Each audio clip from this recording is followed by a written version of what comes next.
Sergeant? Sergeant. You don't look like a sergeant. Yes, I am a sergeant. Now I suggest you move on, sir. Do not, Okay, don't come too fine, I'll close. tell you what, I'm not going to move on. I'll nick you for section 50, mate. When the badge turns silent, the body cam speaks. Rights violated. This episode comes from Auditing Britain, so make sure to check out his channel and give him credit. In this video, AB films a police van parked on double yellow lines with the engine still running and no officers around. It was a simple situation that the police could have handled themselves. Instead, things quickly turn messy. One officer loses his temper, not because AB did anything wrong, but because he pointed out their mistake. The officer's ego takes over, the situation gets out of control, and AB ends up being arrested. But everything changes when the officers realize AB has been secretly recording with hidden camera glasses. It clearly shows how authority can fall apart when it's questioned. Isn't that unattended? No, I'm with it. No, you're not with it. What? Okay. And then he says he's going to taser me. Mate, you literally said you're going to jump in and steal the van. I said I could. Right, okay. And what are you going to taser me with? Your fingers? If you like. Mate, try it then. What? I'll tell you what, we're just going to crack on with what we're Yeah, you crack on. I'm just saying, it's unattended. Key there. Hey, behave yourself. Hey, what are you doing? Don't put your finger on me, eh? Don't you get in the van? Does that look like I was getting in the van? Yes, you are. What are you doing in there? I was looking, where's the key? Idiot. No, you're not dealing with nothing. Yes, I am. I'm dealing with you, Mate, to be honest. You literally just spat on us. What do you mean? I didn't spit on you. Yeah, because you aggravated me. Right. I suggest you just move on with your You day. move on. You clear off. You don't back like this next time. I tell you what. And switch off the engine. Right, what are we meant to do? How are we meant to go? Switch off the engine. How about that? Okay. If you want my shoulder number, you can complain. Yeah, what about is that. It's 4898. I'm Sergeant Pearson. Sergeant? Sergeant Pearson. You don't look like a sergeant. Yes, I am a sergeant. Now I suggest you move on, sir. No, don't come too Fine, close. I'll tell you what, I'm not going to move on. Huh? What are you going to do? This is the moment when everything starts to go wrong.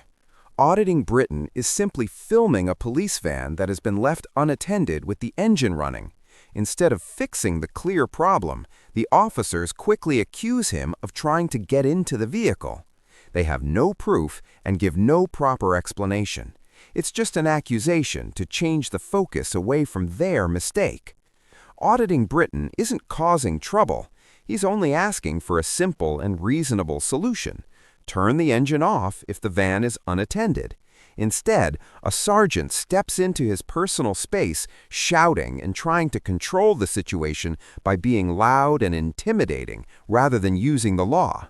That's not confidence or authority, it's panic. What are you going to do? I'll nick you for section 50, mate. What's section 50? Section 50 means you give me your name and address for acting in an antisocial behaviour. How was I antisocial? Because you literally, straight away, you're interfering with our vehicle. Interfere. I looked, is there a key there? Because some vehicles don't have keys. Right. You can actually take the key with you, but in this case, you left the key. This vehicle is unattended. Right, okay. The engine is running, it's unattended. You committed an offence. We're not. And now you're trying to do section 50. Go on then. How dare you? Give us your name and address then. I'm not going to give you a name and address. Oh, right. I'm not going to give. Why would I give you a name and address? Mate, if you're acting in an antisocial which you are. How's antisocial? You've come over and straight away you're trying to pick around with us. Because you left your vehicle unattended. Well, put in a complaint if you you're should unhappy. say, I apologise. You should say, I'm wrong. We spent the morning out. I don't care. With stolen bikes, right? Do I We've care? done that. Okay, and do I care that you've said that? I've given you my number, now you need to move on. All right, wait, Sergeant, you left a police van, engine running, unattended. 10 metres away from it. It's still unattended. Right. This is the point where they stop using logic and start making excuses. They suddenly mention Section 50, not because AB is causing harassment or distress, but because they're frustrated that he won't back down. Calling his behavior antisocial makes no sense. There's no crowd, no victim, and no real harm done, just hurt pride. Saying he was interfering with the vehicle is also baseless, since he only looked at it. They want his personal details, and they think using Section 50 will pressure him into giving them. But picking around isn't a real legal offense. It's just their frustration turning into accusations instead of taking responsibility for leaving their van unattended. Stop touching me, man. Yeah, but you're just shouting. Yeah, I'm shouting, You made sir. your point.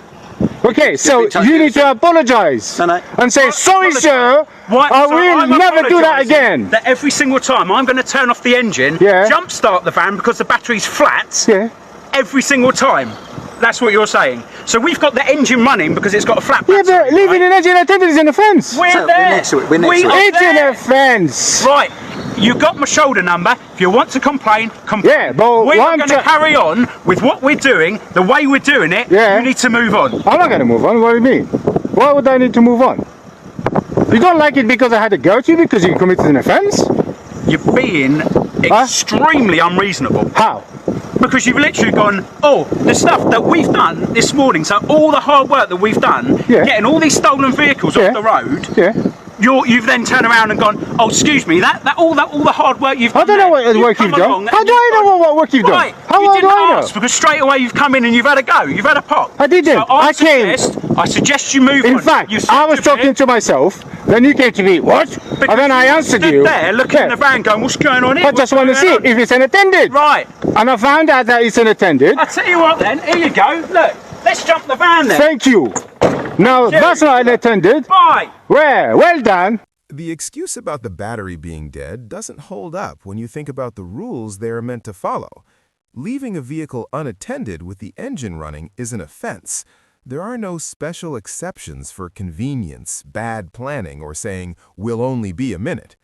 AB isn't being petty. He's pointing out something that any member of the public would likely be stopped or fined for straight away.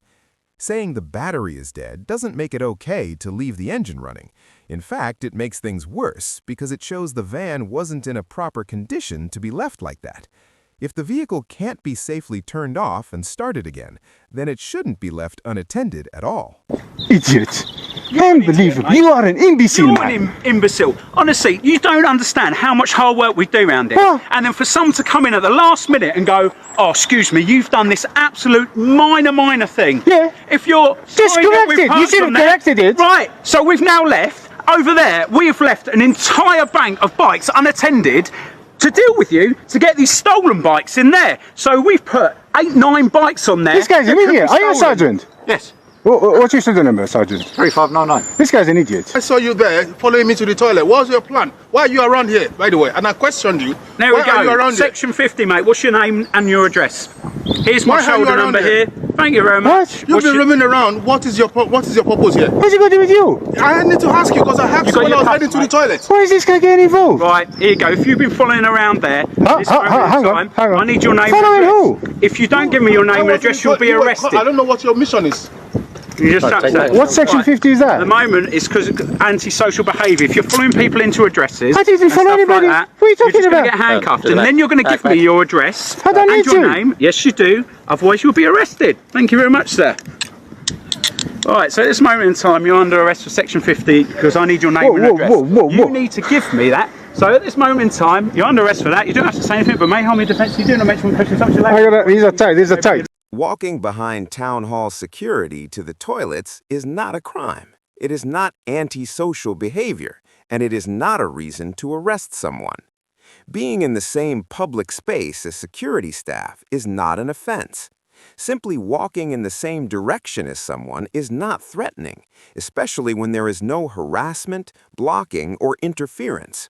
What seems to be happening here is that they had already decided to arrest him and are now trying to create a story to justify it. Instead of showing clear behavior that breaks the law, they take something ordinary and try to make it sound suspicious. We got the power now to demand your name. You need my name and address and what? Name and address under Section 50. Okay. So are you willing to give us your name? Otherwise, we take you to custody and find out your name now. What antisocial behaviour are you accusing me of committing? On what am I accusing? It's literally said that you've just gone into a private area there, and I've said on here you've come up and you've challenged me and basically said you can't park there with your Yeah, thing you on, can't. which is fine. Okay. So I've told you that You're angry because I had to go at you. Huh? You're angry because I had to go at you. You're going to abuse Section 50 right now. I'm abusing Section You 50. will abuse Section 50.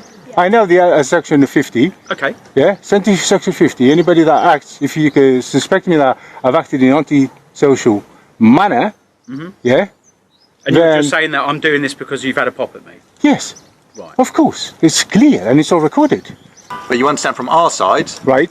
being a restricted building, What's a restricted building? that's restricted. You got access in there. It's a I'm town not- hall. Yes, sir. Town hall, But with open. You, with you shouting, spitting, I didn't shout. you were shouting.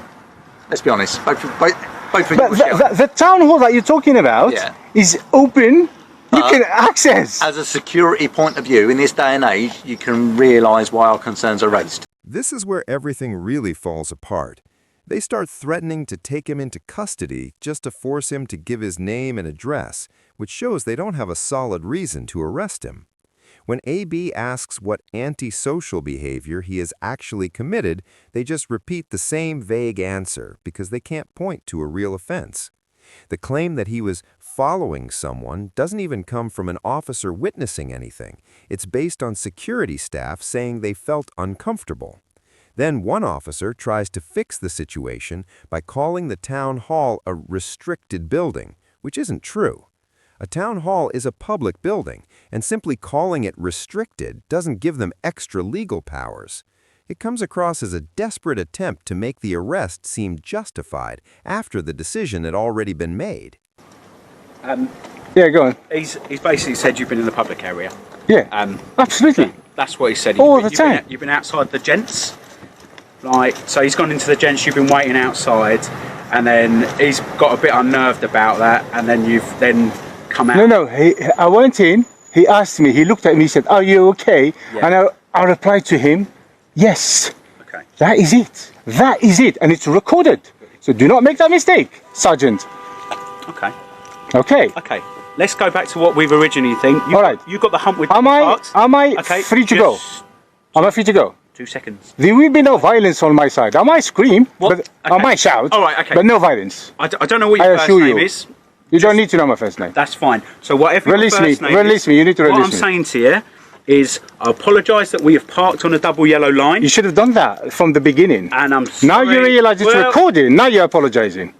Your badge. You showed me a badge earlier. Yeah, Sergeant Pearson, 4898. 4. 898. And you are? 3599. Sorry? 3599. Yeah. Sergeant, you're a disgrace, my friend. Okay. You are a disgrace. Right.